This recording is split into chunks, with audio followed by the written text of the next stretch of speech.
All right, welcome back to another episode of Tonic Discussions. It's been a minute, but we're back on. We got a special guest today. We got Mathew Crawford here to talk about leadership with us.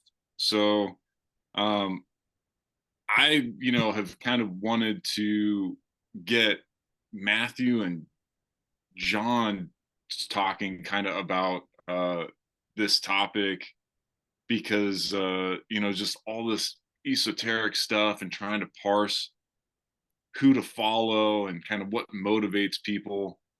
And Mark had kind of wanted to talk about leadership previously, so it kind of all came together. And I don't know how tight of a thread we're going to be able to follow in this podcast, but we're going to do our best to, I think, talk about leadership, what makes a good leader, and then how leaders get co-opted, and maybe potentially they weren't co-opted and they were always kind of put in front, like potentially, Matthew's covered a lot with the medical freedom movement, and so we'll try and get into all that. But without further ado, Mathew, welcome. Hi, thanks, Grant.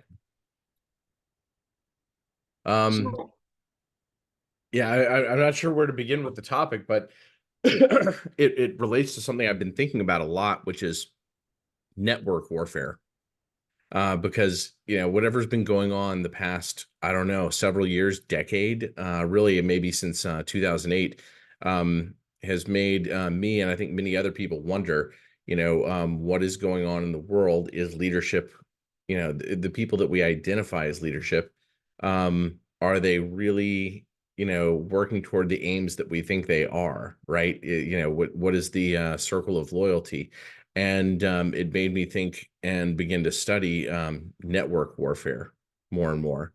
Like just thinking about, instead of people being having loyalty to nations, their loyalty relating to geographic proximity, and one set of laws. Perhaps they have their own occult set of laws. And we're not talking about geographic proximity. We're simply talking about network proximity, which makes a lot of sense in terms of power. I think power is actually more easily organized and held in terms of network relationships than it is geographic relationships. Certainly at times, especially when you begin to talk about global resources, which ownership of kind of gets decoupled pretty quickly from geography. yeah, and that geography thing is what people tend to focus on and think the way things work is in terms of nationalism. But as we know, going back a long time, to David Rockefeller and folks like that kind of poo-pooing nationalism, saying, hey, that's the way of the past, that's silly, that's old stuff, like we need to move into this new kind of way of doing things where we have this elite that kind of knows best, and um, thinking about how they connect, not in terms of geography but in terms of networks, probably more accurate to So what's I've going on. I've definitely written along these lines myself in the past, and so there's no question that the global managerial elites, the management, as I saw them recently called, they occupy kind of like a sort of de facto global network state dispersed amongst all of these like NGOs and multinational corporations and financial concerns and so on. The blob. I mean, I call it whatever you want. The cathedral. Um, and that's classically that's kind of juxtaposed with nationalism, which in practice is sort of this geographically um, concentrated way of looking at things. But I'm not sure that's actually totally correct. So, if I look at how nationalists actually organize themselves, they also are part of, the internet, right? Like in nationalists in different states, not in the American sense, but like geographical states, usually have a lot more in common with one another, ideologically, culturally, even in terms of like physiognomy and personality type, than they do with most of their nominal co-ethnics. So I've also noticed that we tend to be better looking. Yeah, that's what I meant by the physiognomy. But so given that, right, I characterize this once as global nationalism versus national globalism, where on the one hand you have like the nominal national leaders being like who are supposedly leading these states on behalf of the states, but they're actually working on behalf of this kind of tribe of globalized uh, leadership. And then on the other hand, you have sort of these nationalists who basically want local rule, but they have a lot more in common with the other nationalists all over the world.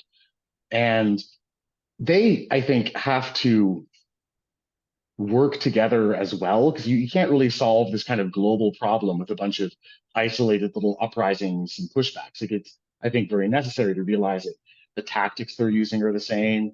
The goal that they're driving towards is the same, that it's all kind of the same enemy. And to kind of mount a pushback against that, which is a little bit more strategically thought out from the point of view of, like network warfare. Like, okay, like, look at that network they're relying on and how do we disrupt that network?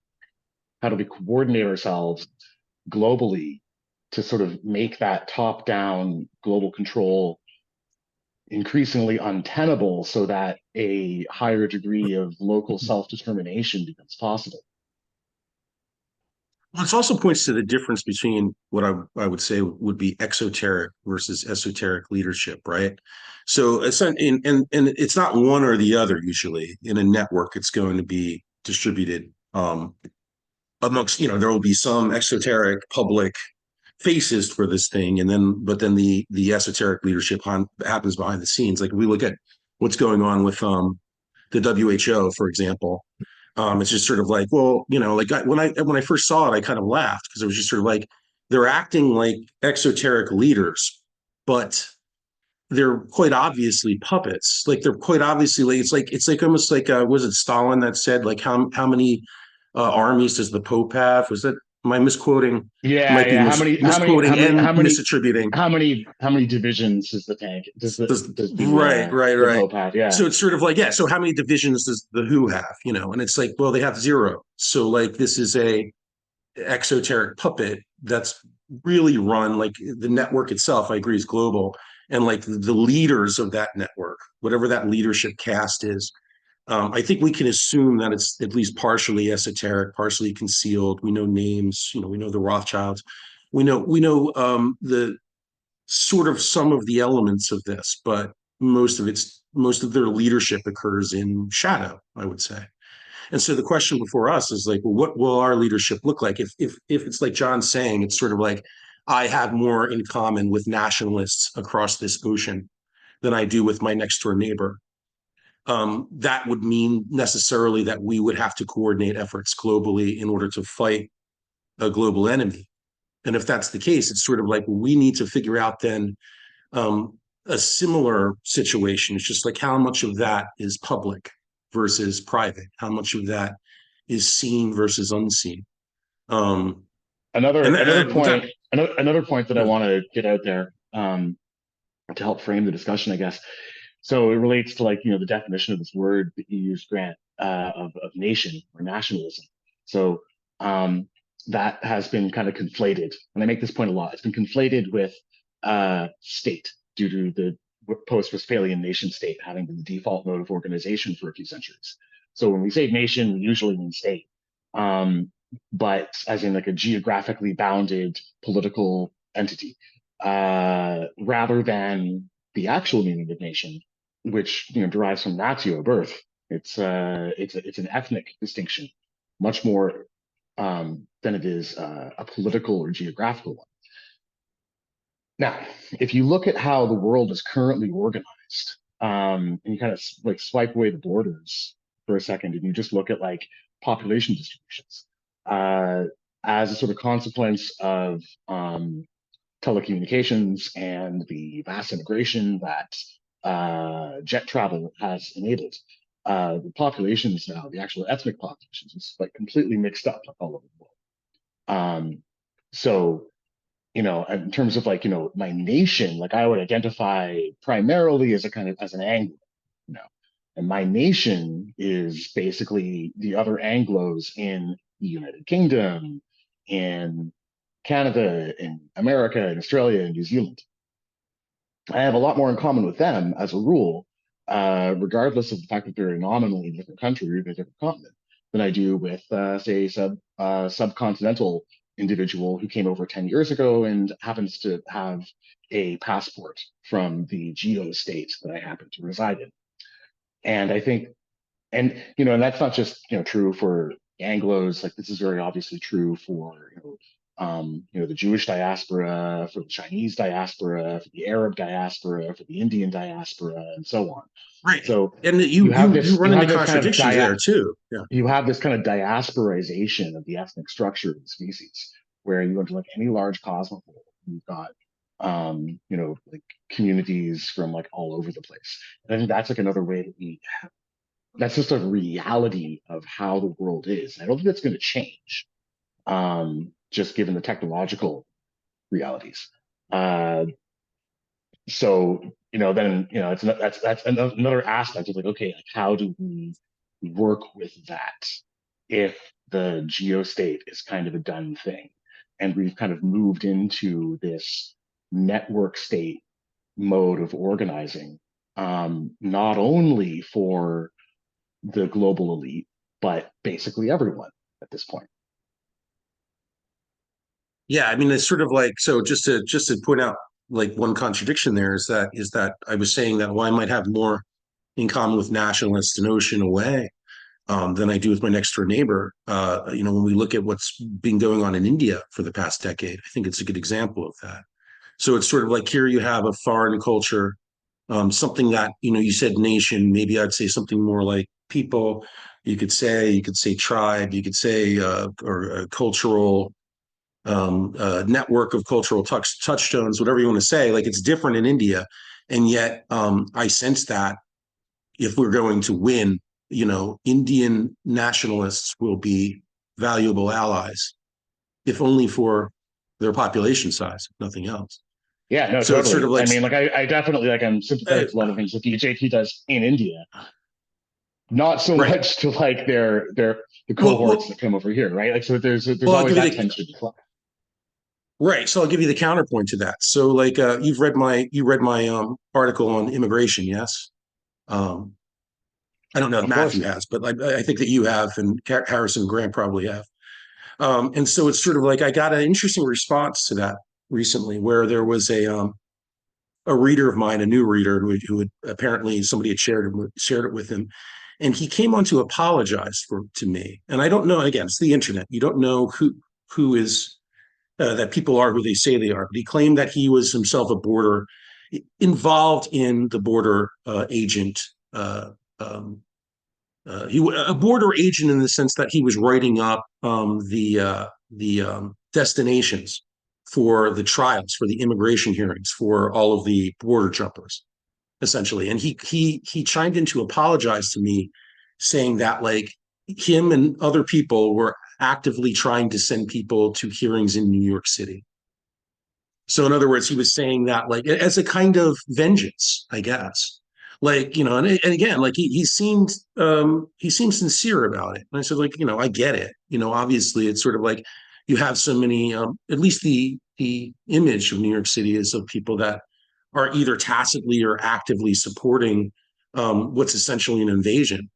And like, so he was, and so even though he was contrite, it's just sort of like, it goes to show you that like within the country, there is an enmity. There are multiple sort of sub-tribal groups that are in conflict in ways that somebody in Romania wouldn't be with me, and that somebody in India wouldn't be with me. El Salvador, same way. It's just kind of like, so when I say like it's sort of like this idea of like how do we evolve our tactics and how do we find our leaders?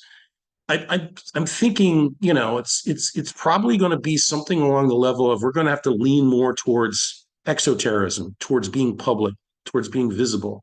And of course, the problem with that is that we've seen in the last several years just how much these elites have control over our comm systems, essentially, like how much push button control they can really execute. Like I think, I was writing about the Francis Scott Key Bridge attack, and I was just sort of like, and some of the pushback was, the majority of the pushback was actually from my own countrymen for even daring to suspect that like this was anything other than an accident. And meanwhile, I think at the same time, like the immense damage that this did to, again, to the global supply chain, it's sort of like it's not something that is easily calculable. And like if we're going to combat an entity that essentially is saying like, a group, a network that essentially is saying we have push button control over various aspects of this global financialized system, then maybe our strength is just being so public that every time that they do something to damage, to kill, to suppress, like it's sort of like it becomes more visible because we're more visible, something like that. I don't know. I guess it's just a long way of saying like I think we need more visible leaders who can demonstrate good judgment and at the same time are not that I was saying to Grant, saying this to Grant earlier, like that are in some way immunized against like the compromise techniques of bribery and blackmail. And I think that explains a little bit about Trump's popularity.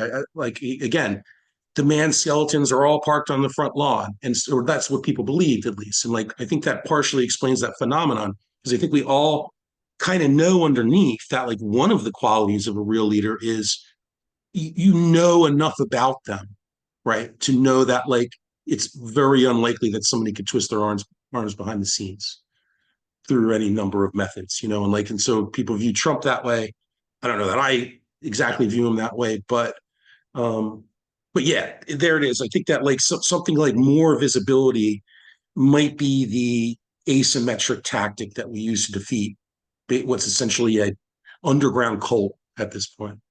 Yeah, I mean, I think that's the only option. We can't use like secrecy is not on our side. So I'd kind of sidestep the, looking at it as what aligns people as ethnos, because I don't think that that's as like you could say that there's general tendencies, but I don't think that that's the fundamental thing that aligns people in this network conflict. I'm more inclined to agree with Mark, where it's like a Indian nationalist or a Brazilian nationalist, or I should say like populist, because that's really what it is it's populism versus globalism. Yeah, I And mean, okay, so to be clear, I wasn't saying that the ethnic dimension was necessarily the primary dimension of alignment. It was more trying to map out briefly the different kinds of network structures that the world has right now, which would be political, ideological, religious, ethnic. I think that probably covers most of them. And it's like it's a dimension. It's certainly not the dimension. yeah, and I agree, exactly, they all overlap. But our side on like just for simplicity's sake, even though there's a bunch of different dimensions and different angles to look at it, I look at it as globalism versus populism just because it's most simple. And if we're trying to align with populists internationally, well, guess what just got extended, right? FISA. So we are giving lock and key predicate to the U.S. federal government and Five Eyes to look at every single thing that we've ever written digitally. Spot like our phone, having a camera on it, like listening and analyzing and logging every single thing that we've ever communicated or viewed on the internet. And so if you're like, hey, compromise, it's like any of that can be taken out of context, and anybody that stands up as a leader in that context can pretty easily be cut down, because nobody's a saint and everybody has things that can be taken out of context. And even if they don't, like, and you don't need to actually convince people, you can weaponize the system, you can debank them by taking something out of context, because you don't need to necessarily convince a rational person that you're, let's say a white supremacist, or a violent insurrectionist or something like that. All you got to do is make it enough of a predicate that a bank could say, hey, this is, introducing too much risk for us, and so we're going to not allow this person to transact. So I think ultimately that's the hard wall that we're up against. And, FISA getting extended, even though it's clearly unconstitutional, is like that. I think that's what it's for predominantly. Like, obviously it's not for counteracting foreign threats. I say that it's obvious because probably to this group, I'm sure that people not ideologically aligned with us would disagree, but, of course they would, because they have to plausibly defend the weapons they're using on, kind of the globalist side of the equation. But that's kind of what I see as a big challenge in terms of leadership, is anybody who's legit can get struck down. And then, since that's the dynamic, anybody who does kind of stand out and stand tall and get promoted and say have videos on YouTube and, these controlled networks that have vested interests on one side, those people stand up and stand out. And it's like, well, how are they able to get away with this? And then you have the automatic suspicion of controlled opposition with anyone that's able to stand up and not get cut down because of that underlying dynamic. So, who do you trust? How do you parse it out when you know that somebody that's legit is going to be kind of hard to find because they're not going to be amplified, and that even if they do start, if they stand too tall and they're too successful, then they're inviting, weaponized lawfare and just the entire weight of the system coming and crushing down around them. Any thoughts on that? I think that it means that we've misidentified the battle, at least to some degree. I think that globalism and nationalism are not opposites. They can come into conflict. They're not askew, but I think that ultimately, when we're talking about networks, we don't even know who the other nationalists are anyway. And I'm sort of glad that the conversation veered into India, because recently I've been reading back through Indian history when I found out that Gandhi had been seemingly groomed for everything that he did by a theosophist named Annie Besant. And the Theosophists have always been sort of parallel with the United Nations organization. Everywhere the Rockefellers have provided the banking, the Theosophists have been moving in, sort of pushing a new religious mindset, right? And so I kind of looked through the story of Gandhi, and I was like, you know what? He looks in every way like a fake leader to me. And before the show, we were talking about compromise, sexual compromise, things like that. And I found a story about Gandhi having a relationship with a gay German bodybuilder, right? And then later on, he was noted to, have children sleep in his bed with him, right? And so, he was not a Hindu at first. He was an atheist who grew up and, was a medic in the Boer Wars, and then went and became a lawyer in London. And then at some point, this theosophist, Annie Besant, one of the leaders of the Theosophical Society, found him, taught him Hinduism, sent him back, and now he walked, then he started going around, in robes like a guru. And there were lots of potential nationalist leaders: Veer Savarkar, Netaji Subhash, Sardar Patel. There were a bunch of people who could have been the leaders of that movement. And yet the one who was somebody being promoted by all the British media outlets and being groomed by this Theosophical Society member.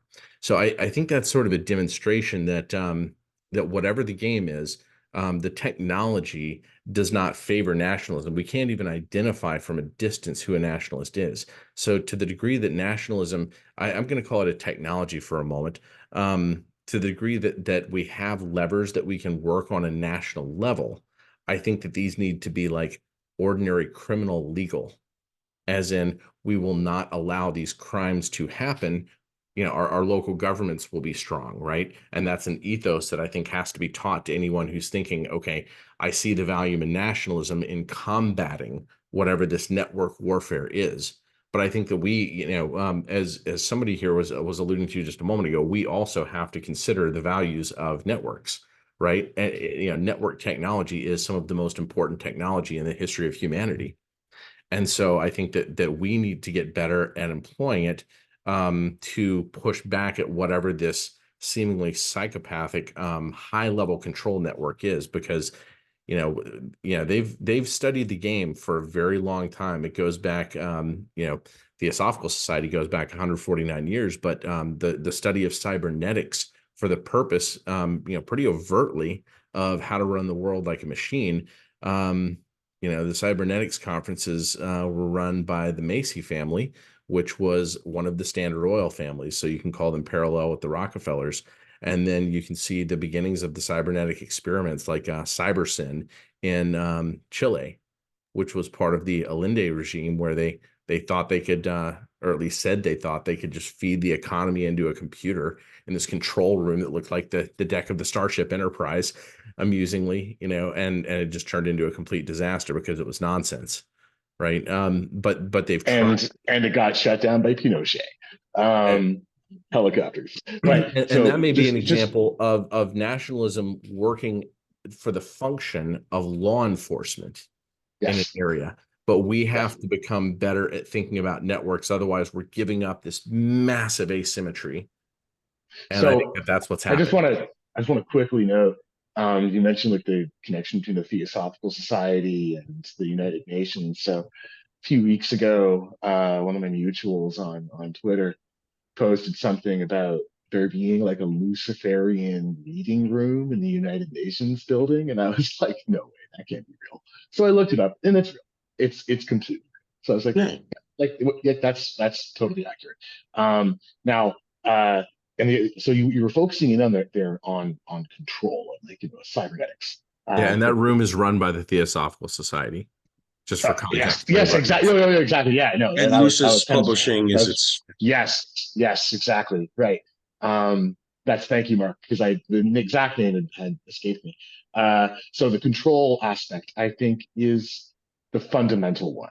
So, like, when people say nationalism, I think underneath that, the kind of emotional connotation is kind of, we don't want unaccountable people far away from here telling us what we can and cannot do in our own backyards. We want to decide for ourselves what happens in our own backyards. And that's an ethos that kind of isn't just kind of applicable to the frontiers of a geographical polity, but like right down to like your own property line, right down to the whole notion. It's like, do people or do they not have free will, right? Like it's sort of this very fundamental thing. It's like the ideology of top-down control versus the ideology of it's the ideology of Tesla, essentially. Name one name. Right. Well, it's the ideology that we were all automatons, and like to get into the cybernetics and quite frankly, you see the obsession now with AI when we talk about leadership. I think we can't ignore the fact that like one of the purposes, one of the reasons why they are pushing or pretending in many ways to push the boundaries on machine learning and on AGI, let's say, which I still think, I think of as a fantasy, but the fantasy for them has just like remote viewing, just like some of these other sort of psychological operations that were red herrings in a way. AI, I think, is also a kind of a red herring, because the goal, just like in Turing's model, the goal is to get you to believe that it's doing something that it simply cannot do. And so, but by spreading that belief around enough, what it becomes is yet another accountability shield. It becomes another way to say to blame the oracle instead of to blame the leader or the king. You know what I mean? And that counts for hidden kings as much as it does for visible ones, I think. You know, they may have their own layers of accountability under the surface, but in all cases, like this cybernetization, this robotization, this idea of like even of, again, I would say Tesla, but obviously it doesn't stop with Tesla. Like it cuts straight, and it doesn't start with him either. In some ways, it starts with Descartes, in my mind. But like you can see this line straight on through to Yuval Harari. You can see this line cutting through where these people that are saying there is no such thing as free will. And then the other contradictory half of that is, of course, do what thou wilt, you know, which is the Theosophical line, which is the line of the Golden Dawn, which is the line of Jack Parsons, which is the line of essentially every sort of person that has in ways public and private contributed to what we're seeing now. And it is ultimately a denial of free will. It is I forgot to include Newton. You know, I guess, well, how did I skip Newton in all of this, in this cadre of characters? Because again, it's all about this idea of linearity, this idea of like a Euclidean vacuum of some sort that that needs to be filled by what? By more automation, by more groupthink, by more Don't distributed forget, willpower. Mark. Don't forget Plato's Republic. Yeah, Plato's Republic, sure. What is the Timaeus before that? But Plato for sure did not subscribe to the idea of no free will. And the Neoplatonists for sure did not subscribe to the idea of no free will. These people do, but of course that is all a kayfabe, because ultimately, you know, even Tesla himself is, you know, he's either outing himself as a psychopath when he does that, when he says that, and these people are either outing themselves as psychopaths. Sorry, so when you say Tesla, yeah. Tesla thought of he told him, he said that he himself was an automaton without free will, which is the most hilarious contradiction ever. Like it's I didn't know that. Hypocrisy. I knew he said that he was like channeling his designs and such from like a higher power or something. Anyhow, but he said a lot of shit. No, he was a weird guy. But something just occurred to me. So like, as we're talking about this, well, no, there were contradictions, but the contradictions are inherent because hold on. The principle is so insane. I need to get Slaughter. So we're talking about, like, you know, free will and its existence or non-existence as being ultimately kind of the core of this, right? And then you have this kind of contradiction with like the Crowleyites, for example, the Phalamites and do what thou wilt, and like that whole inflection of like the sort of like theosophical, like New Age movement that does seem to be tied up with these the global controllers, who of course are the sort of very much into the free will doesn't exist, it's all a mechanism. And then, okay, talking about Plato, and of course Plato didn't explicitly disbelieve in free will. I agree that, as far as I know, he never said that. But he very much, like in the Republic, he was very much in favor of just like straight out lying into and brainwashing most of the population in order to get them to believe stuff that wasn't true for their own good, ultimately meaning for the good of the philosopher kings, who would be the ones actually kind of controlling everything behind the scenes. And this is kind of like the idea of a noble lie, that you can tell something which is not true because it ultimately will supposedly benefit the society to believe something that's not true. And then I think to myself, well, wait, could the whole discourse around free will not existing and the universe being a machine, like at a certain level, could that be like a noble lie? Could it be possible that the people doing that are doing that specifically because if they can convince most people that free will doesn't exist, they're that much easier to control? Yeah, that would be an evil lie, not a noble lie. But well, there's no such thing as a noble lie. To lie is ignoble. Like even the phrase "a noble lie" is itself an ignoble lie. Yeah, I mean, we I agree. We know an internal locus of control is important for you know, being able to engage in purposeful action and being effective and healthy and everything. So, I mean, that would be a very straightforward way of undermining an internal locus of control and conferring or promoting external locus of control among a populace. So, I mean, given the complexity of the system, I'm sure that at least one person that is pushing that has had that thought, and that was part of their objective. Um, you know, but always hard to see system versus conspiracy. I want to come back to how we're dividing these two factions, because I think we kind of all agree, and we're kind of using nationalism. I like the word populism because politically, like it's really the political idea that people should be in charge of, or influence the um, political system that governs them, right? And the opposite of that is, that they shouldn't, that they're too stupid, and that there needs to be, uh, a different network, so to speak. And like whether or not we're talking about a geographical area, we're talking about people that are targets of policy. Like the idea of populism is generally that the targets of policy should influence that policy, right? It should kind of be one and the same.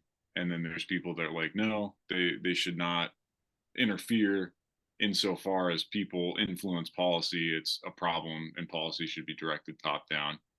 And I like neoliberal feudalism's thing, where it's got the bank international settlements on the top, and various like Federal Reserve and all those at different control layers, and then policy enforcement layers, and then the targets of policy at the bottom. And everything that we're experiencing is just network warfare, essentially, between those two fundamental concepts, however you want to frame it. So it's like you can frame it in terms of politics, in terms of philosophy, however you want to frame it. It's this top-down control versus self-determination. And that's why I'm so very proud to be an American, because that self-determination thing is baked into Americanism, right? So, how are these networks playing out? How are leaders being picked? How do we pick leaders for that network? Well, first of all, I guess, does anybody disagree with me on that? Do they see, kind of quote unquote our side as something different than the way I articulated it? I do see it as differently organized. And I think that that it's easy for us to think that way.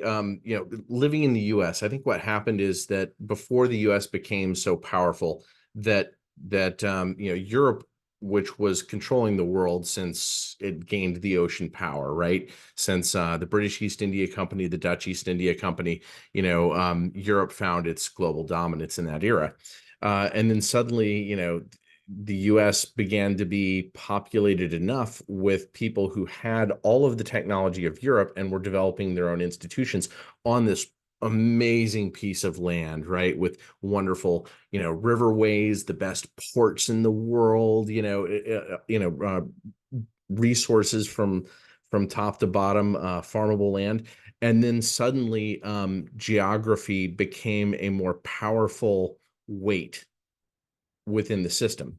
I think that populism, though, is best described as reactionary to network power. I don't think that it can be described as like as like a territory to stake on its own. It is what you do when there is a network that is growing too powerful, and you need to react to them in order to keep there from being a de facto class separation. And that's what's going on. And I think it has happened, in fact. But it's hard for us to see and understand, because there's so much media just being, we're just showered with their media, we're showered with their education, with the perspectives that they want us to have on all of this, and they manage to invert values or convince us that the battlefield is something that it isn't, so that they can shift. And here's an example. Hanlon's razor. Hanlon's razor sounds real smart. Never attribute to malice that which can be adequately explained by neglect, ignorance, or incompetence, right? But you can immediately see, your wolf in sheep's clothing could just go, I didn't know, right? And we've seen that, right? In fact, we've seen it a million times, because in this day and age, it's so easy to pull off, right? here's the thing. Somebody in your own community, you can judge intent, right? You know, in your Dunbar's number, the however many people, 150 to 300, that you can really, you know, their personality, you know, when they're screwing around the vast majority of the time, right? You can kind of get a sense, oh no, this wasn't just an accident. Like, you've been heading in this direction. This is part of your personality at the very least. But you can kind of, you can get all that nuance and figure out how to govern that person as a community. On the other hand, when some ambassador comes to, you know, the United States for United Nations meetings and then just kind of like goes and murders a prostitute in New York City, right? And then they can just like go home, right? Or you know, murders just an average civilian, right? Kidnaps and murders somebody. Um, uh, Actually, I'm getting askew. That's a different version of values, but it was one that had come up in my head earlier. Let's go back to the intent. Somebody who's not in your community, like this is where you can, like, nationalism, populism allows you to govern within your community in a different way. But when you're talking about somebody else and they go, oh, you know, something was an accident or it wasn't my intention, right? The further you are distanced from their network, the less that matters, the less intent matters, because you can't actually judge that. And if they're coming onto your land, you know, they have to mind their behavior, right? That should be one of the things that you require of outsiders, you know, coming in is, well, we don't have the ability to judge your intent. We don't have the ability to have nuance on you. So we actually have to stick to letter of the law. This is where letter of the law becomes, I think, more important. So I think that there are these inversions of values that cause us to move all in one direction or all in another direction at different times. But the network doesn't operate that way. So I think that we have to, you know, look for those inversions of values, understand them well. We have to be educated on their level, maybe even step into their shoes. And we may even need to do what they're trying to do to us, which is help choose their religion. And I think that that may be an important piece of this that hasn't been spoken out loud, but they're trying to choose, you know, the Theosophical Society reaches toward specifically, you know, people go Eastern religions. No, they're reaching toward religions that allow for metaxy, that allow for a caste system, normalizes a caste system where they rule above everybody else. This is why they're so enthralled with Tibet. You know, Tibet was not this lovey-dovey culture where everybody lived like they were floating on clouds in Shangri-La. No, it was a brutal, you know, authoritarian, you know, very similar to the fascist mindset, where And to you the have Mayans, and laws. to the Mayans as well. Yeah. Like it echoes, right? Like it echoes. Like this is not something that's new in a way, you know. And like, you know, and when we think like, oh, maybe the Mayans didn't even invent it. Maybe it was, this is something that's exported from shore to shore. And Yeah, it's sort of like, I'm sorry, I didn't mean to interrupt you, but it just like thought of like for the moment, like the idea of this religion, because it's something that I've written about before, where you know, kind of one of my mantras is it's like, it doesn't really matter if you believe. What matters is that you accept the possibility that these people believe it, you know. And by it, I would mean this Luciferian, this fundamentally Luciferian, even though it has many different expressions, even though it has many yeah. different, Robert they're Anton Wilson, reality is what you can get away with, but you right. can get away with it until you can't. And a lot of these civilizations that have had this rule by metaxy have at some point, you know, just blown up, sometimes in violence, right? Sometimes we don't even know, but it appears to have been violence.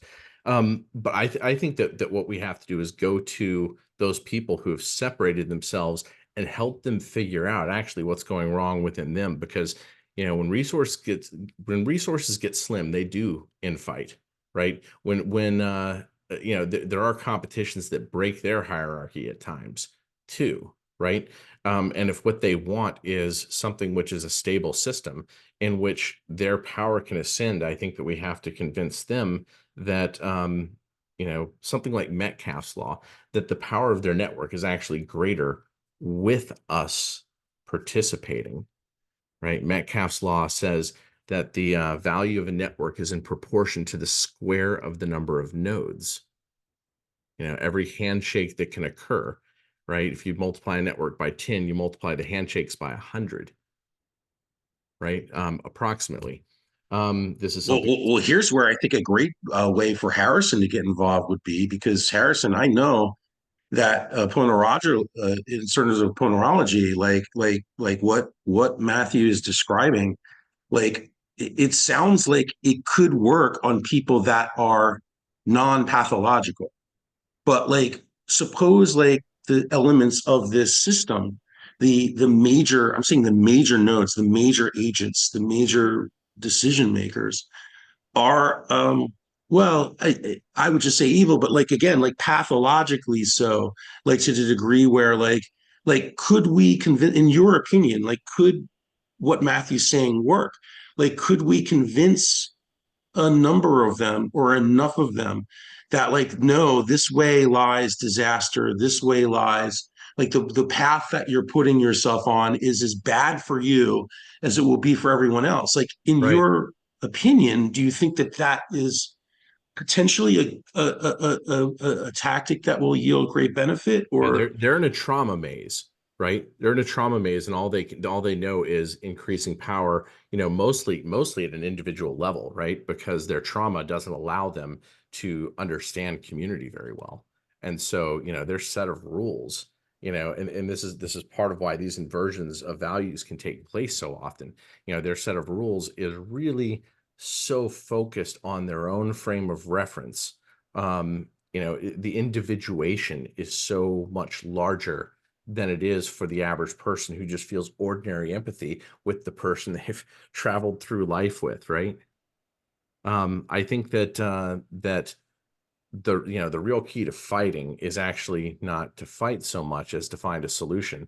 And maybe an analogy, even though it was a different problem, maybe an analogy was I don't want to like overinterpret anyone's religion or anything like that, but one of my favorite stories from the Bible, for instance, and I'll just mention this: I'm not a Christian, but have great respect for good people anywhere. But the thing that I particularly liked about the Sermon on the Mount story was that, to me, what Jesus is doing there is he's got these educated followers. His disciples were, potential mandarins, right? They chose not to be mandarins within the Roman Empire.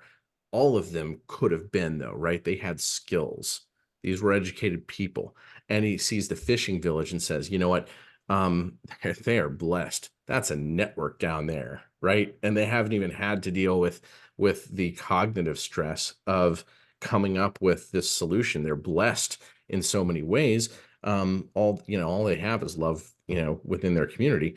We need to go down there and not lord over them, but be part of their network, right? That's at least part of my interpretation of that. It's a network solution, and suddenly there was a network that outlasted the Roman Empire. And there you go. I think that you have to reach people. I think that we actually have to extend olive branches, but it's difficult. There's such an asymmetry of the intensity of the communication arrow, right? Like, how many of them will ever listen to this conversation and actually give it some thought? How many of them, when people leave the network voluntarily and go, God, this was just full of, satanic ritual abuse and child abuse and generational trauma. They get suffocated. It's very hard for them to join our community. We're rightfully suspicious of a lot of them. But also, to the extent that they've actually left their occult networks, if they, when they have, they're walled off from anybody they have shared experiences with. Right. well, So maybe that's where the leadership qualities come in, right? Because again, if your solution is going to work, if anything, in other words, if the solution is a network solution, and that network solution is rooted in something like we need to persuade them that like this that they would be better off via their own version of better off, right? And that's what we're kind of like, my fear is sometimes that we're modeling their minds in a way in a way that's biased towards the way that our minds function. And like, again, it's just sort of like, and again, because mind itself is a walled, a completely, not completely maybe, but like a sanctuary with high walls, let's call it, like in the sense that it's very, very difficult to really perceive what is going on in someone else's mind. In some sense, it's impossible. We do have like operatives and solving malignant agents that, narcissism, right? And correct. we all know how few malignant narcissists we've ever encountered that suddenly healed, right? Right. And like it's sort of like and even beyond that, just as sort of like at the level of like, observation. And this is why I focus so much on to say, like when I say like we need more visible leadership, like I've been accused before, quite belligerently at times to say like, well, you're talking about, first of all, you're a pseudonym, so how dare you even step into this territory? And second of all, like why, aren't those people just painting targets on themselves? And I'm just sort of like, well, yeah, to some degree, but like again, even though we're talking about like the idea that sometimes this apparatus, this thing, this blob, whatever we want to call it, like sometimes it does lash out. Sometimes it does kill people. Sometimes quite publicly. Something like I mean, Epstein became a meme even amongst like sort of just the general population, right? How many bumper stickers have I seen? I even saw an air freshener that says this air freshener did not kill itself. It's just sort of like it became such a mimetic, uncontrollable spread, and it does do that sometimes. Like it's sort of like the more visibility, I think sometimes is the better weapon and the better like leadership tool. Which is why I'm always like praising Grant, because like Grant is a face. He put a face to it. That's a brave and necessary thing, I think, in a lot of the cases, because if we're going to lead in the direction that Matthew was describing, like, and say like, hey, let's give this persuasion thing one more shot. And I really do believe we're running out of chances. But like, if that's the direction that we're headed, then yeah, it probably would have to be something along the lines of somebody who, again, like, could not be bullied or bribed, like somebody who steps up. And it's sort of like when I think about like, let's say we've discussed privately like persons like Robert Malone or Steve Kirsch, and we all have our various like versions of what those are, like what is exactly happening there. But like, these are people that are often promoted as leaders of some sort, right? And it's sort of osmotic. Like I'm not even sure if any of them ever even called themselves leaders. Maybe you would know, Matthew. Like, has any of these people that are sort of, that could be chaos agents, that could be controlled opposition, that could be just egomaniacal narcissists, like has any of them ever just said like, I am a leader of this? Like, is that something they do? I think I've seen a little bit of that, and I've heard private statements. I'm not going to say who this was because I don't want to get that deep into the conversation, but one of the people you would think of as a leader in the medical freedom movement, I was told, got up from a dinner table going, I'm bigger than Tucker Carlson. I'm just okay. why are Yeah. we viewing things that way, right? But yeah. So it's like some of these people I think are just attention whores and egomaniacs. I mean, I hate to put it that bluntly, but like, so, okay, so, and that's not to say that they couldn't be something else, something that's more heinous, because there's always that possibility. But like I was telling the guys the other day, like I have you ever heard of a guy named Thomas Keatley? Thomas Keatley is a very, very strange duck. He's a guy that runs a podcast that he calls the MSCS podcast. And it's on YouTube, it's on Spotify. Actually, it's really weird. No, I'm sorry. He runs a company that he calls MSCS Media that runs a podcast called the Tommy T podcast and various other names. But whatever, you look this guy up and you see immediately. And like I didn't have to dig very deep. Like the entire podcast is a fraud. It's got close to 1 million subscribers. All of them are fake. I could tell that within 5 minutes of research. I didn't have to dig deep to see, based on, the level, the various levels of engagement or non-engagement in this case. You could see very clearly that this is a fraud, that this is somebody that is buying huge numbers of subscribers through farms. The whole thing is produced well. It's got producers. Tommy's got a studio. It looks almost legit, but you dig into his background and you find out, like, he's basically just like a low-level criminal who may or may not have some mob ties in Florida, who just served like a 10-month stint, I think, in 2018 for selling peptides to juice heads.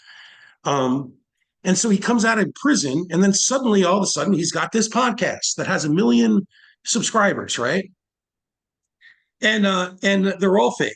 And like it's kind of a joke for people that review podcasts, because we've known for quite a long time that Tommy's podcast is fake, and he himself is very stupid in a surreal way. Like, if you look into it, you'll see what I mean, to the point where he got the nickname Tommy Alien. Any case, who's appeared on Tommy's podcast in the last year? Robert Malone has appeared twice. Okay. Wait a minute. Tommy's podcast. Is that the name of the podcast? MSCS Media. Look that up on YouTube. You'll see there's a podcast called Tommy's Podcast. And it's on it. And Robert Malone has also. So I wanted to distinguish just to be Tommy T's podcast. Is it Tommy T? No. Tommy Kerrigan, but okay, no, different guy. Okay. I'll send you. I'll stick a link. Peter McCullough has been on 4 times in the last year. You know who else has been on in the last year? Chris Langan. Okay, again, that's the guy who supposedly has the highest IQ.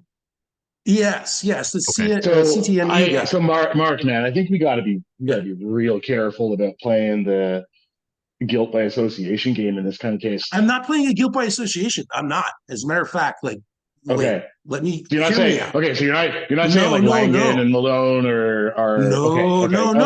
The opposite. As a matter of fact, my suspicion is the opposite.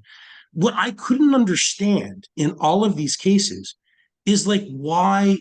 I actually think that they looked at the numbers, and this goes to general competence as a sort of a leadership quality, right? It's sort of like a lot of people might look at those numbers, and by the way, it's very clear that Tommy's they're all boomers. They're all above a certain age, let's say. Yeah, right. They're all boomers, and they're all but they're all very smart people, but like boomers don't. I mean, like, so just like anecdotally, like my grandfather, who's like brilliant and incredibly successful. He walks up to me a few months ago and he's like, "So Justin Trudeau just endorsed Bitcoin." Now, my grandfather is very skeptical of Bitcoin. And he hates Justin Trudeau. So to him, this was a sick own, And I'm like, wait, what? Like, I'm sure I would have heard if like Trudeau, and that seems completely out of character. You show me, Grandpa. Yeah. And he shows me like an email that was forwarded to him by one of his friends. And it's like the National Post website, and it all looks like very like sketchy and bizarre, and like it was written wrong, and like no,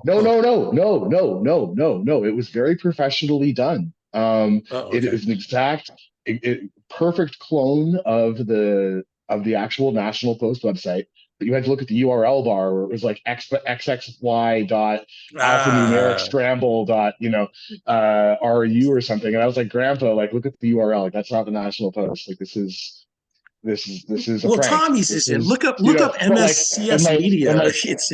My point is that like old people, they fall for this shit, man. Like, it doesn't occur to them. They do. Like, has a YouTube channel with 1 million subscribers that 999,000 of those subscribers are bots.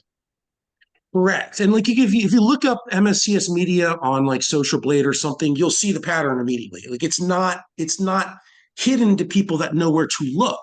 But the problem is that like, and so that's where it gets muddy. In other words, no, I wasn't saying that they were part of something.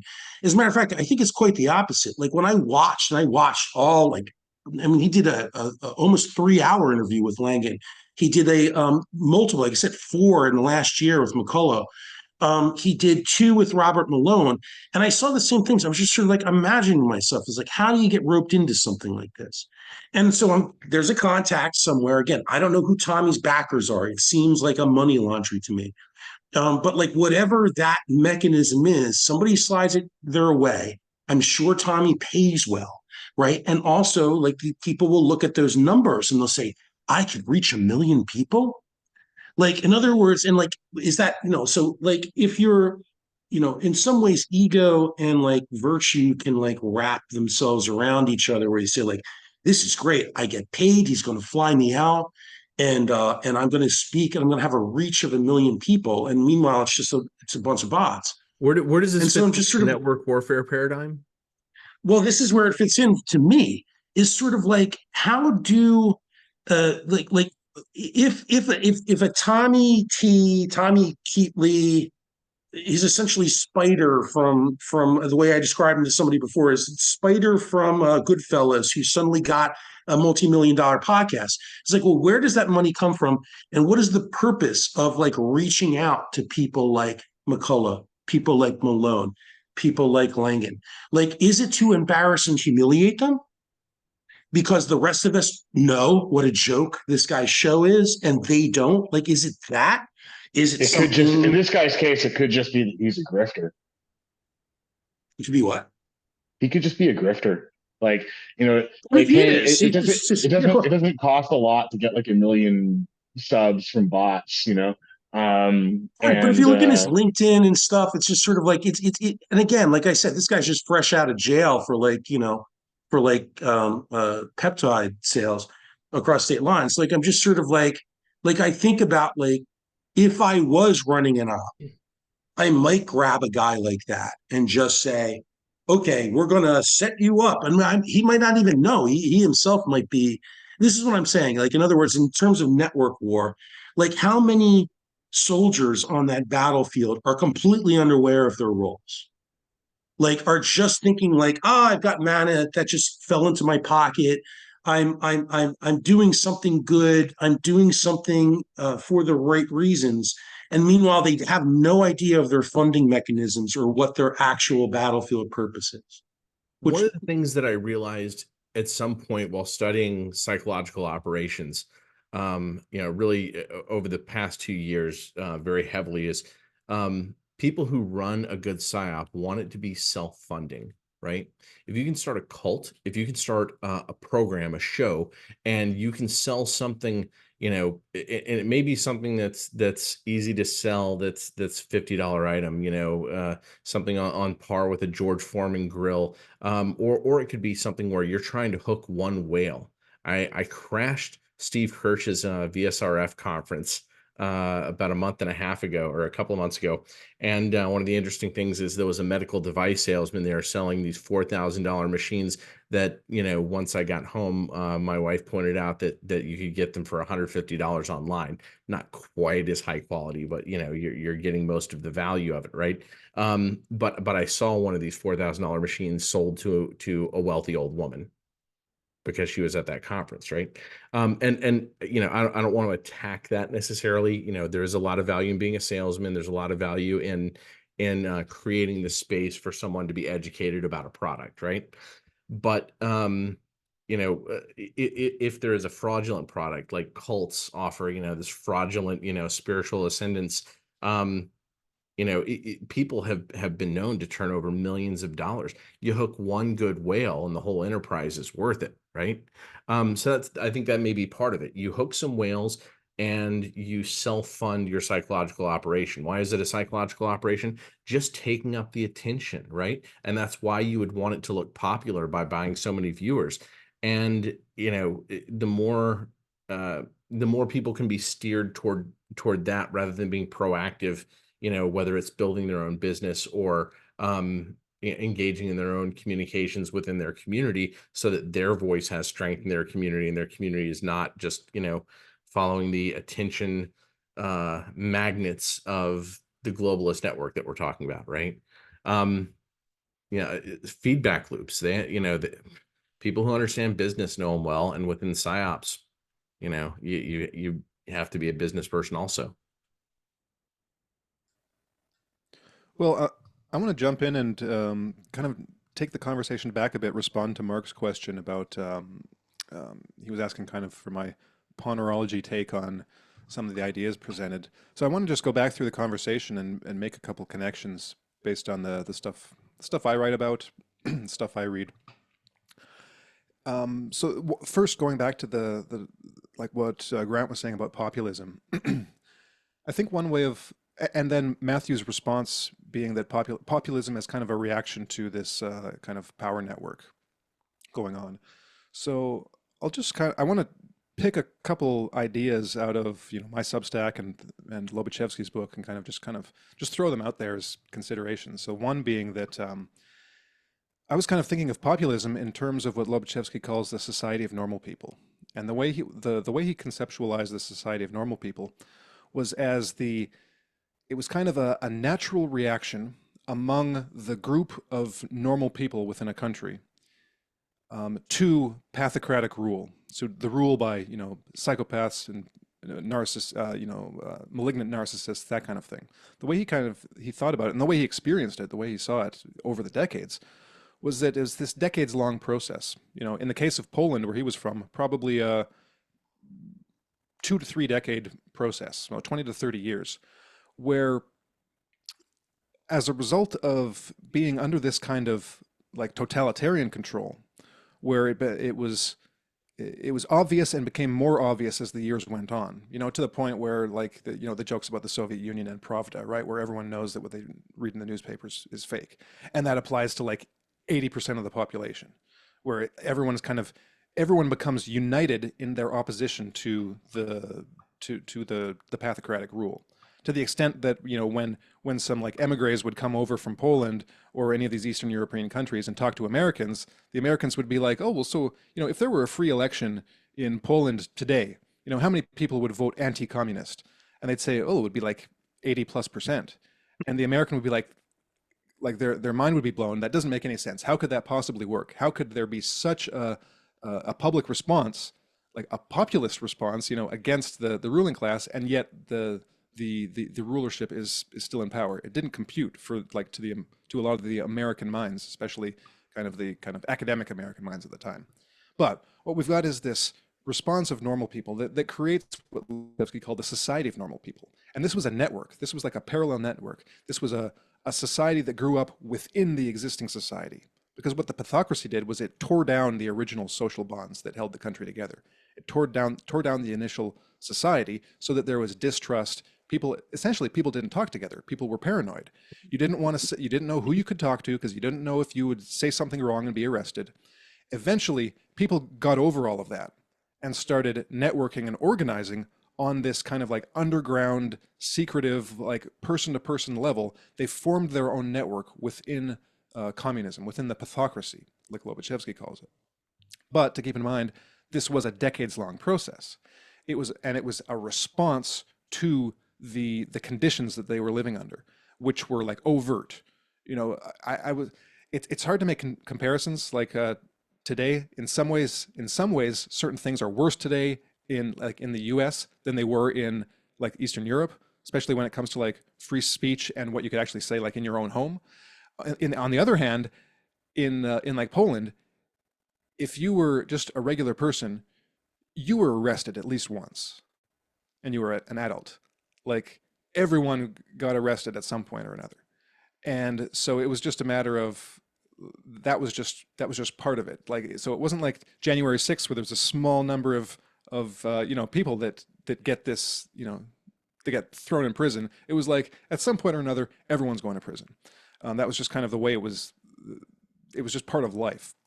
So there's similarities and differences, but so that's one idea. And then the next idea is this idea of leadership and how to select leadership from out of this kind of populist movement, which can grow in certain conditions as a response to a pathocratic leadership. It can grow to being like 80% of the population or something like that. You have this unity. Before I go on with that point, tying to something that was said, I can't remember if it was before we started recording or not, but this idea of nationalists across, nationalists from different countries getting along with each other.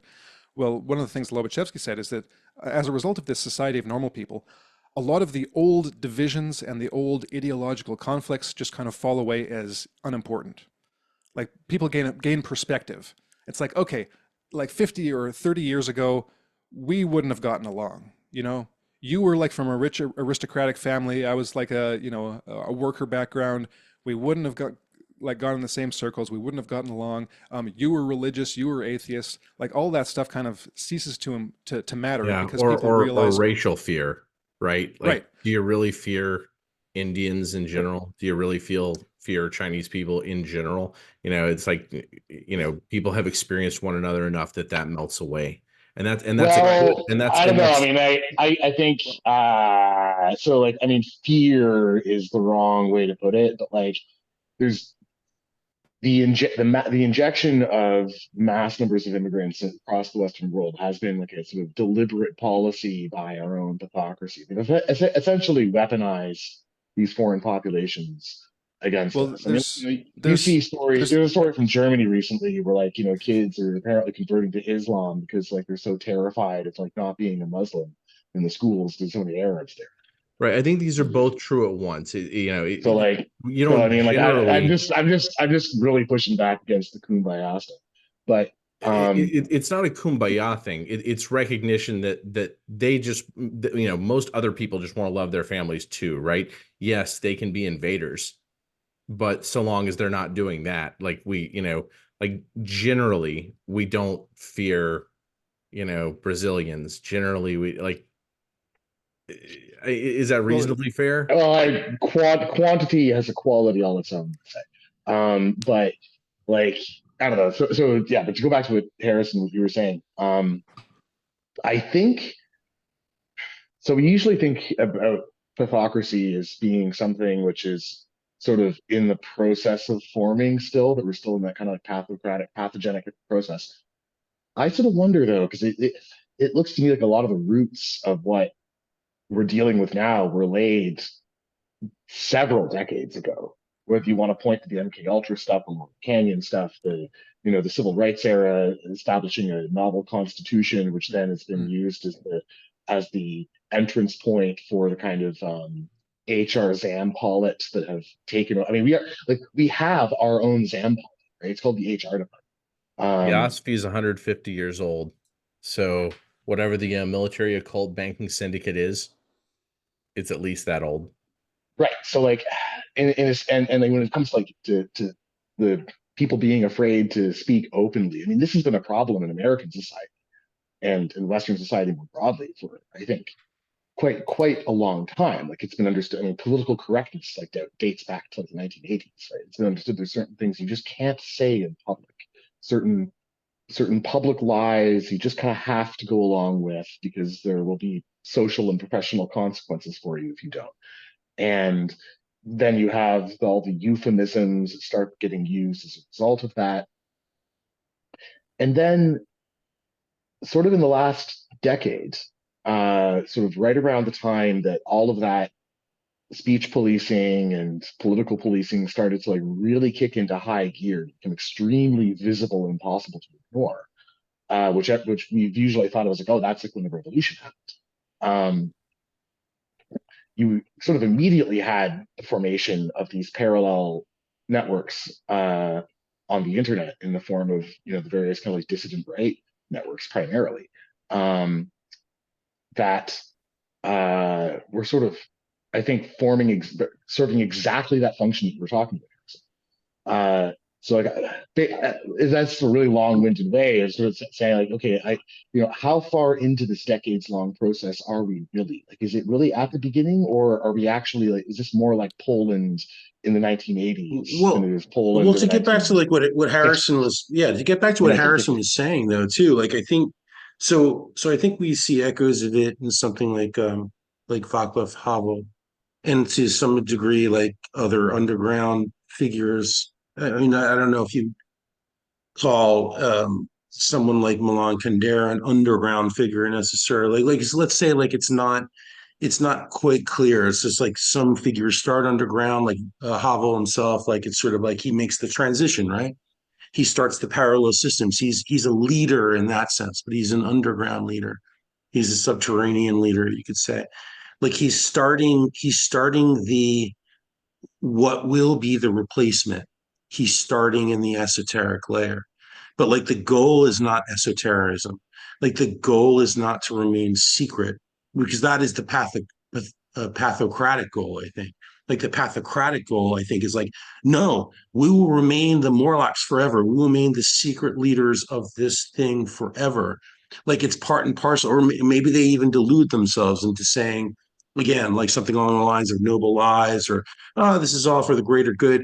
That's a possibility. All of these things are possibilities. But if we look to real life examples, we will see artists and writers and dissidents of all forms like kind of take a lead role, let's say. Like leader is like, as a noun, like sometimes goes into like the wilderness, it goes into dark territory, right? Because there's that self-reinforcing egoistic thing that kicks in, which I think we see continually. Whereas like the underground leader, the leader who starts, unseen, like, and just says like, hey, like let's do this, let's do that, let's form this thing together underground in the unseen place. I think that then eventually will generate is something that is, when it's brought into the light, it's usually in the wake of the destruction of the thing that came before it, which would be Czechoslovakia, which would be Poland, which would be the Soviet Union, in many ways, Romania, Argentina, like we see it all over the place. And like, I think that it's something like that. It's something that you begin in darkness. I always like that Sun Tzu quote where it's just sort of like, uh, you know, um, uh, where you have to live in darkness and then fall like a thunderbolt, something along those lines. I'm sure I've messed that one up as well, but something like that. Like it's sort of like, it's not, in other words, secrecy is okay as long as secrecy is not the goal, as long as the end point is to come into the light and like replace and restore all those things that were broken by the cults, essentially. I mean, like we whether we call them secular or religious, it doesn't really matter, by these occulted mechanisms that like clearly have been driving things for at least 200 years, I would say, perhaps far longer than that. Like it depends upon how far back you want to go, but certainly like there seems to have been like a kind of a post-enlightenment push towards occultism, towards and by occultism I don't just mean naughty religions. I mean like something along the lines of mystery cults, secrecy, this Right. idea that like we should, And a yeah, cult doesn't mean bad. It just means hidden. exactly, So there is an right, that's just what I mean. like an individual has an ordinary occult nature, right? Each of us don't, we couldn't even process all of each other's thoughts, even if we could see them, right? So, yeah, the individual does grow in power in a way that is sort of naturally occult.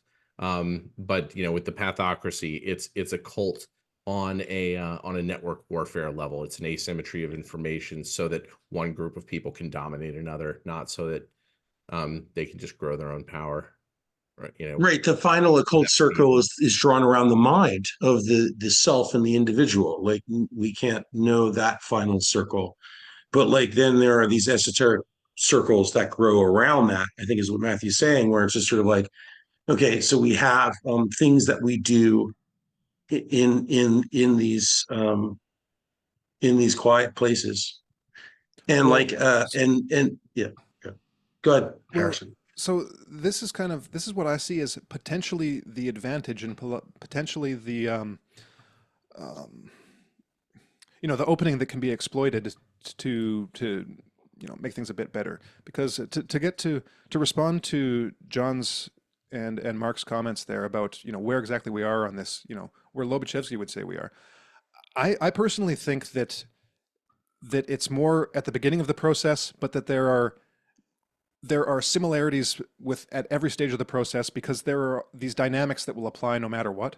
But the reason I think we're still in the in the process of this development of pathocracy is because I think that massive violence is the only way to solidify and what's the word? Well, to make that pathocratic structure congeal and solidify and kind of take root.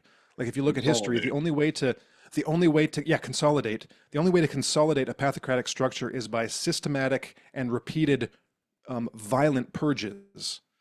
Basically, like wipe out thousands and thousands of people, and then there's a bit more of a saturation, and then wipe out more thousands and thousands, and it saturates and it saturates. And you see the escalation of that in Black Lives Matter, I think, which not yet to the level of a full-on. Well, I mean, like just like the Black Lives Matter riots, the George Floyd riots. I mean, like there has been this kind of escalation. I mean, it has not reached the genocidal level yet. Well, it's not. But no, I'm not. I think we're talking about two different things. I'm talking about a purge of the actual like leadership or pathocratic movement. So basically, where we would see the like purges of the woke, with thousands of wokeists dying to the point where the woke movement becomes super saturated. Now, this is why I think that this is a good thing for now, because that would suggest to me that the so-called like pathocratic group is more dispersed, less saturated, and of a smaller number than it would be in like, if we compare it to like the Soviet Union in the 70s. That it is more open to attack, that it is weaker because it lacks that it hasn't had those consolidation processes to really saturate it into this tight movement. Because like the way Lobachevsky so paraphrase, there's a complete division. It's kind of like a Night of the Long Knives type thing, where it's like you're talking about like a purification almost of the pathocracy, where the least pathocratic elements are eliminated. Right. Okay. Yeah. So we haven't actually seen that yet. Okay. Yeah. I got it. So, and because of that, basically the leader, or I don't like calling it the leadership. Well, the network is still interpenetrated between two camps, essentially. Like we still have potential people in the network. They might not be effective. They might not be doing anything. They might be totally ineffectual, but they're there, at least in potential. And when coming back to the occult nature of pathocracy, the most important thing that is occulted isn't like what they're doing. It's not what their names are. It's their psychological nature. It's the fact that they're psychopaths. Because if the fact that they're psychopaths is never like publicly named and it's never actually talked about, it doesn't matter if you're talking about what they're doing or what they believe or who they are, because all of those things are window dressing. All of those things can be replaced. It's like, oh, you've identified one of the key players. Well, just get rid of him. Another is going to take his place whose name you don't know, and they're still going to be doing the same things. They say, oh, these people are doing these things. It's like, okay, yeah, we're doing those things. What are you going to do about it? But when they're actually diagnosed, in a sense, when they're actually recognized by the people, when people start to see the dynamics, that's like, at least what according to Lobachevsky, that's the thing that really bothers them, and that's the thing that makes them ineffectual. They can't operate when they're not hiding their true nature. Like to bring it down to like a person-on-person example, this has been known about psychopathy for decades and decades. Well, since the 40s and 50s, is that psychopaths use what Hervé Cleckley called a mask of sanity. You don't know they're a psychopath. It's because you don't know that they're a psychopath they're able to be effective, because they're conning you. They're pretending to be someone else. Once a psychopath is exposed, he can't do anything. He has to move. He's either totally neutered, or he has to move to another city where no one knows who he is, where he can start up again. Because once people know who he is, he's completely ineffectual. He can't get anything done because his entire modus operandi is predicated on the fact that he's pretending to be something that he's not. He's got the mark of Cain. He's got the mark of Cain on him. Like if we go way back and we talk about what it means to be exiled, and the idea that exile in I guess in every culture really was considered worse than execution, maybe, or virtually, I don't know. But ultimately, like, yeah, he's got the mark of Cain on him. He's got the stink on him, let's say. Like once that happens, once that mask is lifted, and I agree with Harrison on this, like lifting that mask is important. A lot of us do it through comedy. I mean, like I gotta admit, like comedy is a real good weapon. Laughter, mockery is a real good weapon in terms of lifting that mask. Like the person who can't take a joke, the one that ultimately you find, when you scratch beneath the surface, is not what they say they are. Most of the time it's going to be because they can't, like, to take a joke in good jest would be like a way of like admitting to your humanity, almost. Like, it's sort of like, to be able to laugh at yourself is to confess your own humanity. And like Yeah, that's a great test. Like, it's almost like a void Kant test. You know what I'm saying? I think this is correlated with the problem, but not exactly. This is borderline personality disorder, which is, you fight like a caged animal when somebody pokes, right? But that doesn't necessarily tell us that someone's, it's correlated to, but it doesn't necessarily tell us that someone's a psychopath.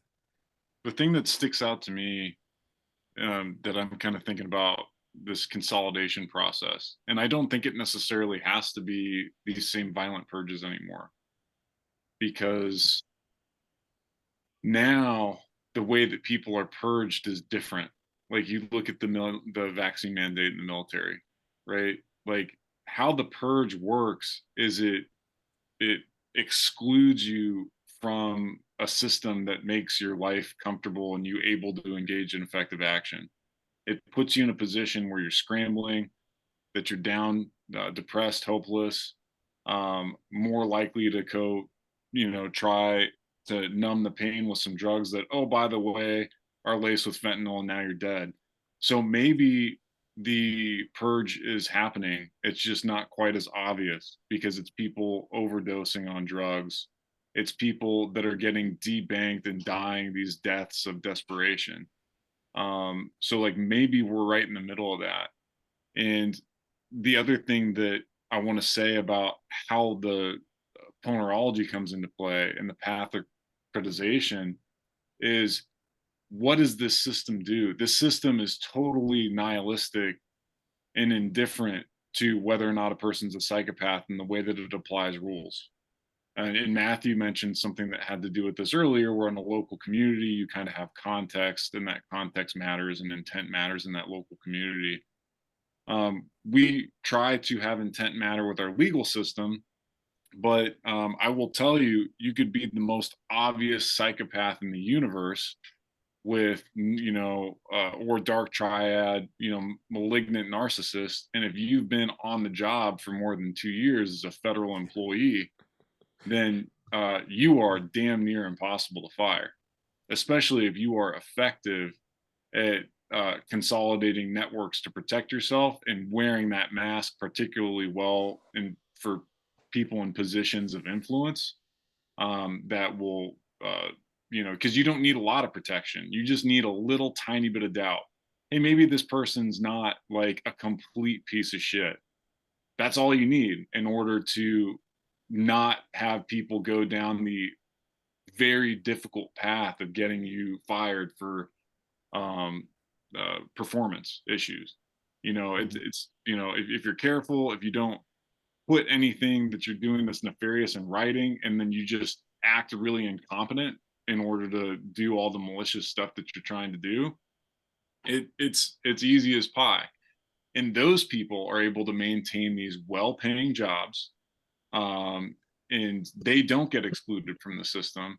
And this is happening in mass and in the millions. And so I think that this consolidation process is happening. And,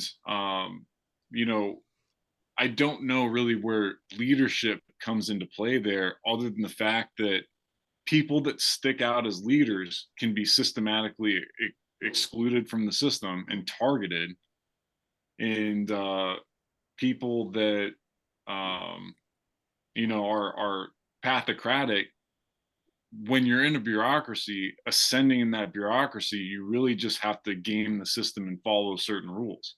And people that are psychopathic, that don't have that empathy, where they're not concerned with, kind of the purpose of doing things, is just that ascending the hierarchy that they care about, and they don't care about people that get hurt based on their actions.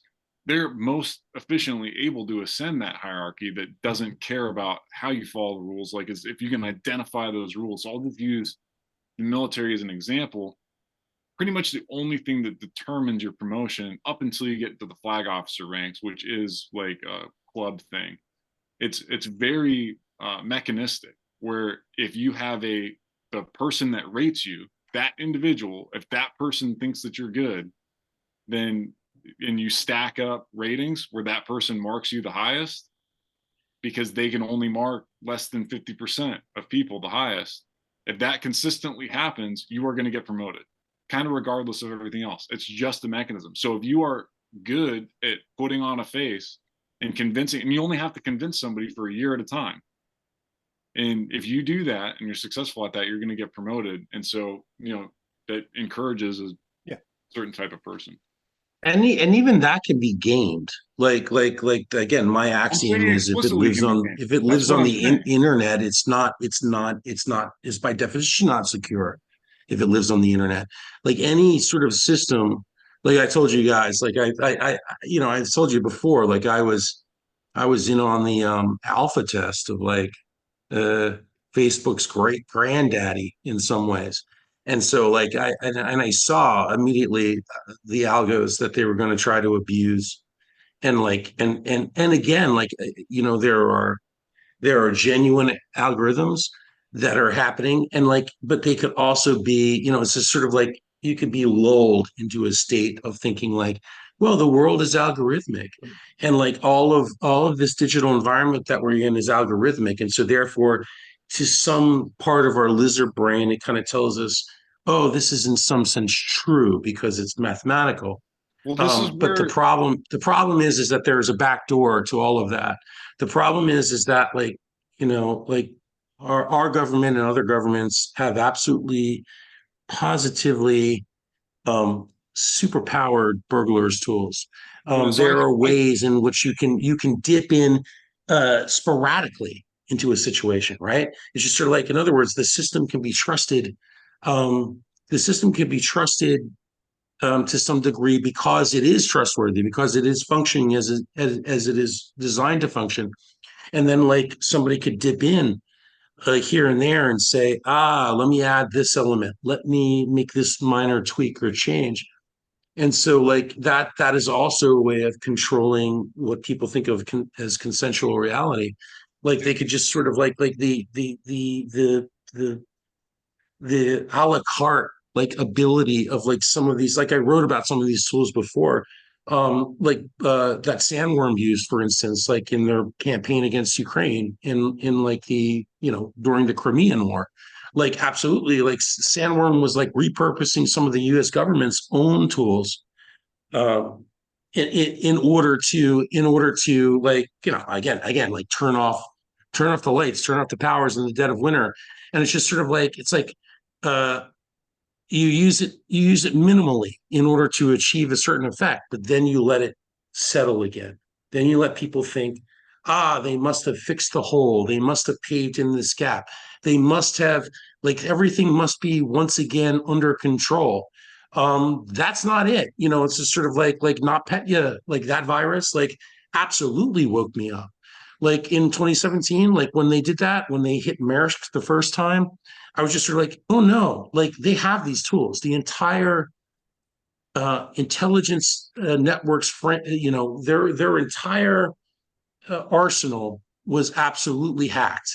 Certainly, like at some point during Obama's presidency, maybe even during George Bush Jr.'s presidency.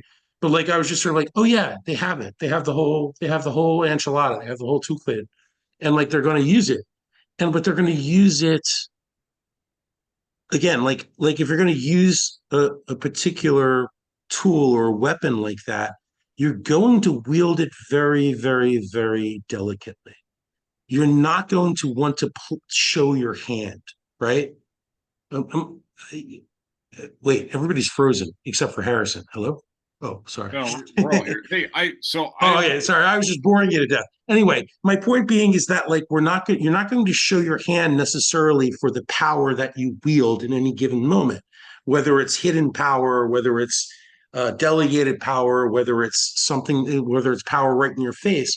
You're going to like play those cards very carefully, and I think that that's the situation that we're in right now. I think we're seeing like a kind of an escalation of like forms of power that like many agents have had for a long period of time. And at least in this year and the last year, like I've seen actually in every year since and COVID, like I think we're seeing people like revealing their hands more, or at least giving tells about like what it might be that they're holding, if that makes any sense. Like it's sort of I think we might see more of that over the course of this year, where people are saying like, but let me let a few more people in on exactly how much we can do if we wanted to. So on the Something network, like that. in the network warfare paradigm, what we have is the entire super graph of humanity, and then a smaller subset of it. And that's what I call the military occult banking syndicate for, to make certain points. But also the reason that this smaller graph can have more power operating as a subgraph than the entire graph, which seems weird, is because it has monopolistic powers, right?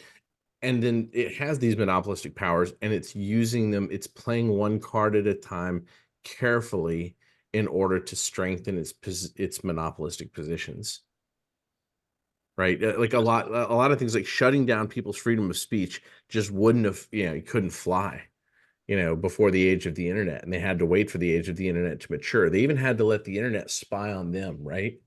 It's like a Palantir stone, right? We've been able to see and put together much more that we didn't know about them. I think that it's been revelatory to, my context of them, personally speaking, right? I don't think that the information that we've given up is important, but I don't think it was revelatory. I think it was just, building a greater monopoly position for them. Yeah, so I just want to try and tie this back to leadership real quick with like all this stuff in the monopoly, right? Because they have a monopoly, they set the incentives. Okay, so they set the incentives, and these perverse incentives favor the rise of a pathocracy, because the people sitting on top setting the incentives are largely character paths that benefit from that, and allows them to consolidate their position. Okay, so what makes leadership, what is it predicated on? It's predicated on character. Okay, I mean, for our side of this fight, because you have to have people, and Mark kind of alluded to this with people that can't be blackmailed, etc. But really the fundamental thing that makes a leader is character. Why do you need to have this rock solid character? Because otherwise you're going to follow the incentives, and you're going to point to anybody who doesn't follow the incentives and undergoes hardship as a result as a fool. And in order to weather that criticism and weather the fact that you could have been more successful, that your life would have been easier, that it potentially would be more comfortable, especially in the short term, if you were willing to compromise your character. You need to have rock solid character in order to not just make the decision, hey, you know what, whatever, I'm going to get mine. I think that that's really what this comes down to in leadership, and really what we're looking at in terms of identifying people who are leaders to try and move us in the right direction. And I appreciate Matthew's kind of conception of, hey, this is like, these networks aren't really necessarily networks versus other networks. It's all maybe one big network where we're trying to influence it and have a part of it and make it kind of mutually beneficial. I agree with that. And I think that there's fundamental, like the only time when you can't do that is with people that are kind of irreparably broken with their values inverted in such a way that we don't have the technology to rescue those individuals that are in that position from that, given underlying, neurological differences, whatever you want, like trauma, whatever it comes together to be somebody being trapped into having an internal narrative where they are incapable of doing any wrong and therefore incapable of incorporating feedback and recommendations and spiritual growth. Those people are really the only true enemy, because everybody else can be kind of brought around to understand that cooperation is better than coercion, for everybody, including them. But people that don't have empathy, they don't get the intrinsic benefits of cooperation the same way the rest of humanity does. And so that's a population, psychopaths, populations, difficult to have integrated. You have to have a really healthy society that's otherwise healthy for it to be in their interest to cooperate, because otherwise in this situation, they have no interest because there's no intrinsic benefit, whereas the rest of us pay a price when we screw people over. And the more spiritually aware we are, the more of a price that we pay. But well, I'd have to say, though, as like somebody who wrote a treatise on toxic empathy, I don't think that empathy alone is not enough. As a matter of fact, like empathy by itself is no, I know you're not, but like just to take a thread off of what you were saying, you're right. Like people that are completely absent empathy are as dangerous as people that are completely absent reason. In some ways, you could say that these are both examples of madness, I guess. And like, so it's sort of like when we, I was thinking about what John recently wrote about, what's his name, Maxwell, the guy Azzarello, like who just kind of, and you were saying like, don't light yourself on fire. Yeah, the guy that's great advice. Alive, Don't light yourself on fire. That does no one any good. And I say this, it's like I am a Christian, but like I say this in the sense that like this does not in any way address or account for the problem that we're dealing with. Like it does not. In other words, like the idea of that we lead through suicide. And again, like this is sort of like this is a, believe it or not, like it does seem like yourself from the graph doesn't strengthen it. Correct, exactly. But we sort of like we need is good education. Well. I mean, depending on who you're talking about. I mean, mental health is an issue. I mean, certainly, yes, diseased individuals are an issue, which is why the thing that we should focus on is strong education, and I think that it goes hand in hand with high character leaders. If everybody has a very strong education in the basics of what they're giving up if they sell their soul to the mobs, right? What it is that they're giving up if they can't ever really have an ordinary family, an ordinary community. Like there's somewhat of there's an analogy to be made to what Pascal's wager, right? Where Pascal's wager appears to be a paradox because you can't really deal with zeros and infinities being multiplied together. There's no conceptualization of it. It's not definable. In the same way, selling your soul, right. What you're giving up, you can't. There's nothing that you can gain to overcome that. To never. Well, there are some truths in. But there are some truth in these paradoxes. Like, for instance, like I would say the perfect leader would be the guy who loves life very much and very much does not want to die, certainly doesn't want to set himself on fire. Like a guy who does not very much loves life, and including his own life, and does not want to die, and yet will be willing to put himself on the front lines. I'm thinking of kings who would ride into battle with their soldiers.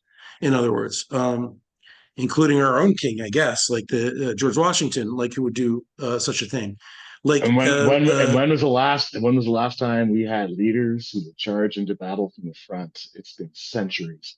right, but you know what I Yeah, mean, like but like no, that is the I sort know of person exactly that would which be the perfect leader, who does not I know. want to die but is I know, willing to die. but is willing to die. He's not afraid of death. Exactly.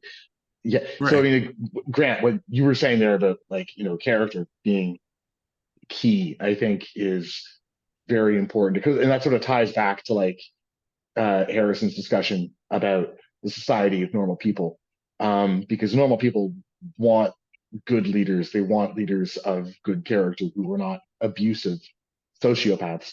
Um, that's just like a part of normal human psychology. So then it's a matter of like, okay, how do you identify who those people are? And okay, so in the network context, so long insofar as we're dealing with networks, rather than more command and control style of organization. Um, leaders are not people who are like telling people what to do, like ordering them what to do. I mean, it sounds like a military hierarchy or something. It's typically someone who has influence, who is able to, say things and have a large number of people put weight on those things. And then, of course, the education aspect, the everyone involved has to cultivate a certain degree of discernment, right? Like people who have a high degree of influence have to be discerning in the things that they say and pass on, to all of the nodes in the network that are connected to them, because there's a responsibility there. And on the other hand, like people in the network have to be careful about who they put themselves under the influence of, like who they pay attention to. And that's not necessarily an obvious thing because we have, the internet is this battleground of psychic warfare where you have some people who are legitimate, some people who are just straight up crazy, some people who are grifters, and some people who are government agents, or bad actors in some other way. And how do you discern amongst them? And I'm not really aware of any like easy thing, right? I mean, you say, okay, well, if someone's taking their paycheck from one of the institutions, you should probably distrust them. But then you have someone like Grant, who is, in the military, takes the paycheck from, the government, literally. So, okay, like that doesn't quite apply. You can say, well, if they're a non, well, yeah, but I mean, anyone can be a non, including like government agent or a grifter or a spook, or whatever. And like at the end of the day, there's no real good rule of thumb that you can apply. It's kind of a matter of like gut feeling almost. Like, do I trust this person? And then you have to be constantly sort of reevaluating that depending on their actions, because like some of them could just be very effective deep cover agents. And over time, one hopes that the network itself learns, gets better at discerning who's good and who is not worth listening to, directs attention more and more towards kind of the people of good character, and high ability as well, because it's not just character. You want a leader to have good character, but you also want them to be intelligent and courageous and knowledgeable and wise and like all of these things, right? You want all of that in a good leader. So you want your network of normal people, you can put it that way, to like sort of get better at identifying them and diverting attention away from the bad actors and the crazies and the grifters and so on. And when you can discern, spend more of your time being the leader within your own network. You don't even have to. Well, this is actually a really important thing about network structure, right? Because like network structure is not coercive; it is inherently connected and cooperative. So like each node in the network is effectively an independent node. Like you can't a high connectivity node cannot force other nodes to connect to it. It cannot force those nodes to pay attention to it. Each of those nodes has kind of the ability to immediately divert its attention somewhere else, right? and is also acting, because it's a node in the network, it has its own level of influence, and it's a matter of degree more than a qualitative difference, right? Even the smallest account on X is an influencer at a very small level, like insofar as they have any outward going connections, like they have a degree of influence. So yeah, I broadly agree. I mean, everyone has to kind of like look at themselves in a leadership role as well as a follower role, essentially.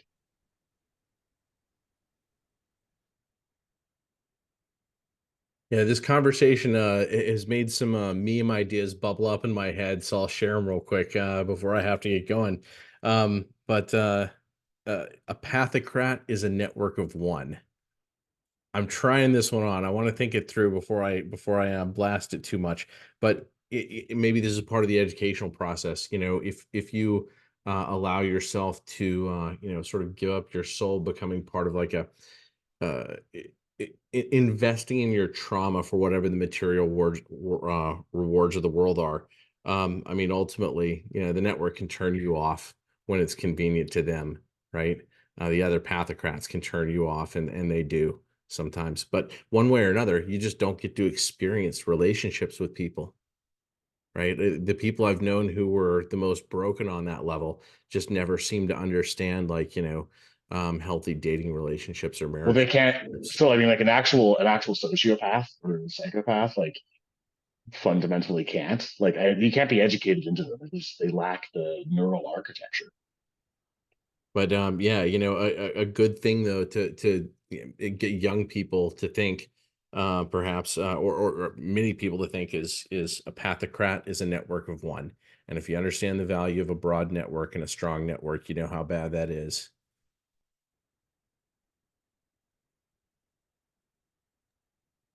I like it.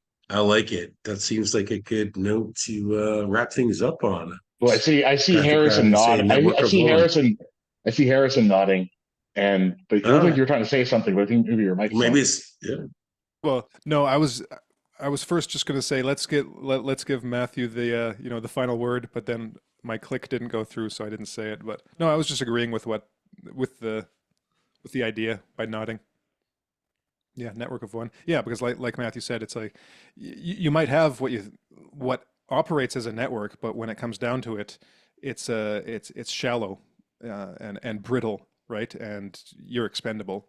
It's a poor caricature of what a real network is Right. among other A people. network of born backstabbers is going to be subject to very, very destructive domino effects, like Well, it whenever will naturally settle into a very top-down dominance hierarchy, where just the strong, do as they will, and the weak right. suffer as they must. Like And, that's like correct. that's every pathocracy turns into that. I remember Harrison, like a couple of years ago, you used the metaphor of the Sierpinski gasket, um, to sort of visualize what the sort of intrinsic social structure of a pathocracy turned into, um, without having to have any sort of like conspiracy. So this is just how it self-organizes, Whereas like a proper actual network, it isn't just lines of connection between people in terms of like communication of information or whatever, you know, it's actual relations, right? Like there's an emotional connection that kind of goes both ways. There's a value that you're putting on the other person beyond just the information that you're getting from them, and those are much more robust. Um, Yeah, I think the pathocrat network of one also, means that there's really no true leadership from a pathocrat. That's not leadership. There can be the illusion of such, but it's not genuine. It is something that at a moment of convenience, like Matthew said, can be flipped off like a switch. Well put. So that Matthew, thank you so much for joining us. Um, you know, very enjoyable discussion. And, we'd love to have you on again sometime down the road if there's a relevant topic that pops up. Yeah, thanks, guys. I can tell there's plenty of directions we could go in, and for the audience, it's probably a shame, but maybe the most entertaining 10 minutes of conversation was right before we recorded, but it may not have been appropriate. That happens sometimes. That happens It frequently. does. That happens It happens a frequently. lot. All right. It's So with Thanks for that, the invitation, guys. the quantum observer effect of podcasting. all right. So we'll go ahead and stop recording, then we can say our proper goodbyes. But thank you all for joining us, and see you all next time.